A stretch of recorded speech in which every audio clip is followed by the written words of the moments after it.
एक संत वर्षा के जल में प्रेम और मस्ती से आगे चला जा रहा था कि इस संत ने एक मिठाई की दुकान को देखा जहां एक कढ़ाई में गर्म दूध उबाला जा रहा था। तो मौसम के हिसाब से दूसरी कढ़ाई में गर्मा गर्म जलेबियां तैयार हो रही थी। साधु कुछ क्षणों के लिए वहां रुक गया। शायद भूख का एहसास हो रहा था या मौसम का असर था। साधु हलवाई की भट्टी को बड़े गौर से देखने लगा। संत कुछ खाना चाहते थे लेकिन संत के पास पैसे नहीं थे। लेकिन नेक दिल हलवाई ने एक प्याला गरम दूध और कुछ जलेबियां साधु को दे दी।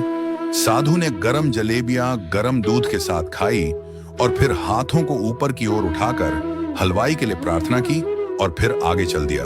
और साधु मस्ती में बारिश के पानी के छींटे उड़ाता चला जा रहा था। वह इस बात से बेखबर था कि एक युवा नवविवाहिता जोड़ा भी वर्षा के जल से बचता बचाता उसके पीछे चला आ रहा था।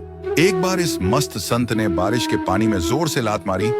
बारिश का पानी उड़ता हुआ पीछे आने वाली युवती के कपड़ों को भिगो गया और उस युवती के कीमती कपड़े कीचड़ से लथपथ हो गए। उसके युवा पति से यह बात बर्दाश्त नहीं हुई और एक जोरदार थप्पड़ संत के चेहरे पर जड़ दिया। बूढ़ा संत थप्पड़ के ताप न झेलता हुआ लड़खड़ाता हुआ नीचे जा पड़ा। युवक ने जब संत को नीचे गिरता देखा तो मुस्कुराते हुए वहां से चल दिया।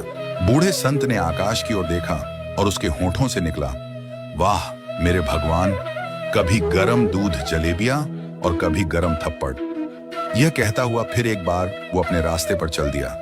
दूसरी ओर वह युवा जोड़ा मस्ती में अपनी मंजिल की ओर अग्रसर हो गया और अपने घर के सामने रुक गए। युवा अपनी जेब से चाबी निकालकर अपनी पत्नी से हंसी मजाक करते हुए ऊपर अपने घर की सीढ़ियां चढ़ रहा था। बारिश के कारण सीढ़ियों पर फिसलन हो गई थी और अचानक युवा का पैर फिसल गया और वह सीढ़ियों से नीचे गिरने लगा। महिला ने बहुत जोर से शोर मचाकर लोगों का ध्यान अपने पति की ओर आकर्षित करने लगी, जिसकी वजह से काफी लोग तुरंत सहायता के लिए उसके पति की ओर लपके। लेकिन तब तक देर हो चुकी थी।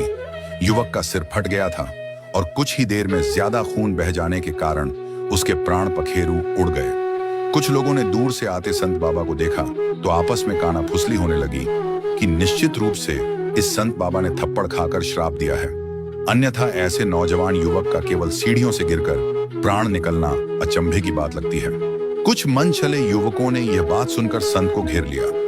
एक युवक कहने लगा कि आप कैसे भगवान के भक्त हैं जो केवल थप्पड़ के कारण एक युवा को श्राप दे बैठे।